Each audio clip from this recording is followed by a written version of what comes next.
Sige, pwede na tayo maupo. And tapikin mo ang iyong katabi, sabihin mo, God bless you. Hallelujah. Sarap sumamba sa Panginoon. Tapos na ang service.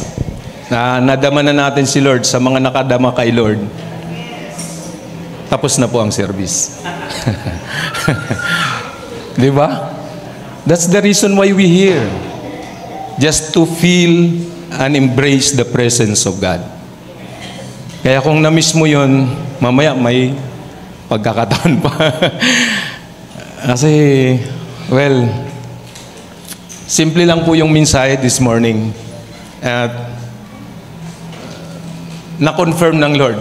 Call to worship pa lang ay nandun na yung mensahe ng Panginoon. And even sa songs, ayun na po yung mensahe ng Panginoon. So, ayan po ay pinamagatan kong the greatest commandment. So, basahin natin ang ating teksto for this morning. Ayan.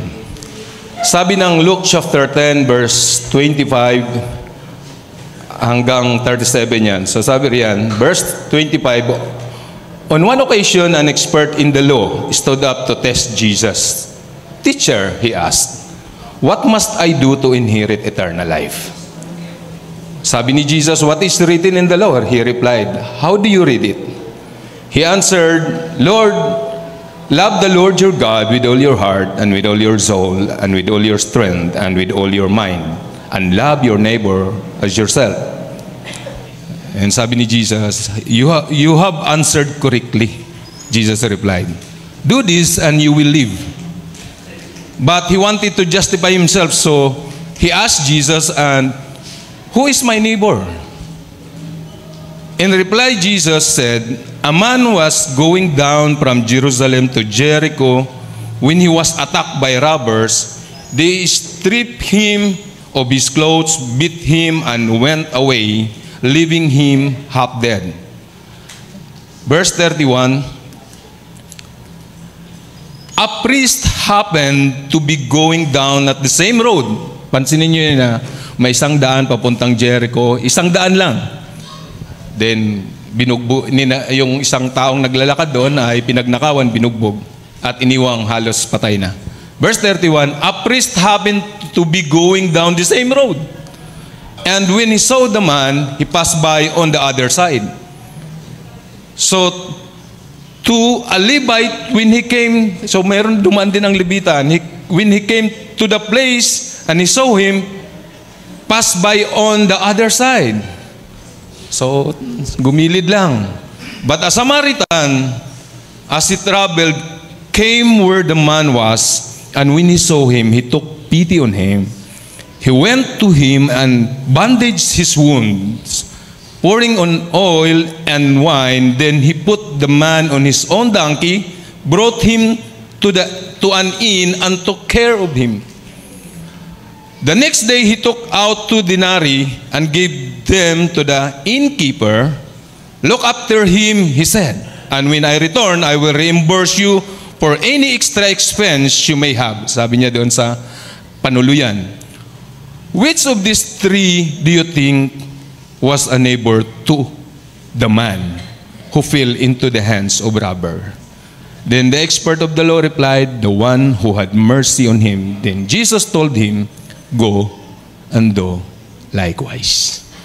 So, iyan po yung ating pag-aaralan this morning. At, okay, isang counting brainstorming lang, or sabihin na natin para kasi ang gospel ay sinulat, di ba, ni Matthew, Mark, Luke, and John. Synoptic gospel. So, ibig sabihin nun ay meron diyang kwento na magkakaparihas. Isang situation, but iba ang writer. Si Luke sumulat din yan, si Matthew sumulat din ng ganyan, at si Mark sumulat din yan. So, tingnan muna natin saglit ang Matthew chapter 22. So, iyan din yun. Iyan din yung scenario na yan. Hearing that Jesus had silenced the Sadducees. Matalino ang ating Panginoon. Matalino ang ating Panginoong Hesus. So napatahimik niya ang mga Saduceo. Ano ba ng mga Saduceo? Ito po ay mga matatalinong tao at aral sa salita ng Diyos. Aral sa Torah o sa scripture. Sila yung mga matatalino dyan, Sadducees and Pharisees. So napatahimik ni Jesus ang mga Saduceo. Ibig sabihin matalino talaga si Jesus. So na-curious ngayon ang Pharisee. Got together of one of them, an expert of the law. So, di ba? Expert of the law. Yun din kanina sa Luke chapter 10, di ba? The expert of the law. So, isang senaryo lang po yan. Teacher, which is the greatest commandment? Then Jesus replied. Pansinin niyo ang sulat ni Matthew. Para magkaiba sila ni Luke, ano? Kasi nga, depende yan sa sumusulat eh. Sabi si Jesus ang sumagot eh. Pero sa Luke, sinong sumagot? The expert of the law. Diba? Sabi ng Panginoon, alam mo ang batas. Ano ang batas? O di sinagot ng expert of the law. Yan yung sa Luke. Pero sa Matthew, ay sabi ni Matthew na sumulat ng Matthew, ay si Jesus ang sumagot. Love the Lord your God with all your heart. But it's the same passage. So, ang essence pa rin dyan, the greatest commandment. Marami tayong makikita sa Bible niyan. If you interpret the Bible, or nagbabasa ka ng Bible, lalo na sa Old Testament, marami dyan, nabasa ko na to pero ba't parang iba yung pagkasulat? Kasi iba-iba ang writer. Lalo na sa Israel, nung nahati ang Israel, merong Northern and Southern Kingdom. Ay parehas yan merong Sadducees and Pharisees. Mga writer of the law, mga writer ng Bible.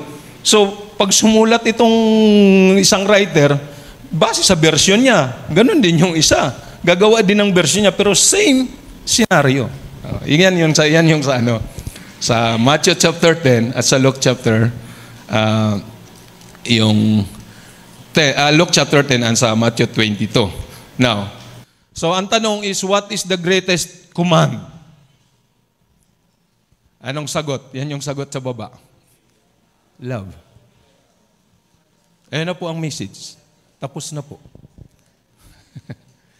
Walang ibang great command na mababasa ka sa Bible, kundi pag-ibig.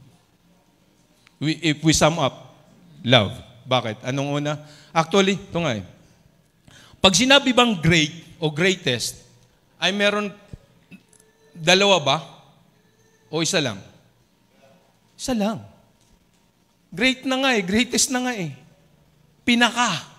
Pag sinabing pinaka, walang pangalawa dyan na pwedeng pumantay. Pinaka, but sa binasa natin, anong sabi ng expert of the law? O sabi rin ni Jesus sa Matthew? Love the Lord your God with all your heart, then love your neighbor as yourself. This is the greatest.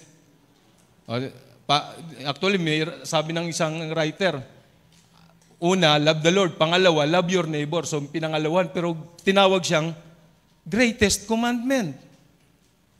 Dalawa, pero ang greatest is isa lang. Yeah? Kasi, ang isang katotohanan sa batas ng Israel, loving God at ang love your neighbor ay hindi pwedeng paghiwalayin. Isa lang po yan. Ay, mamayan ang topic natin.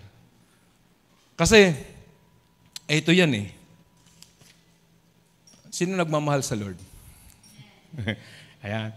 Ba't ay hindi tumas? Tapos nga may nagmamahal sa Lord. Hallelujah. Palakpakan natin ang Panginoon. Praise God. Mahal natin ang Panginoon.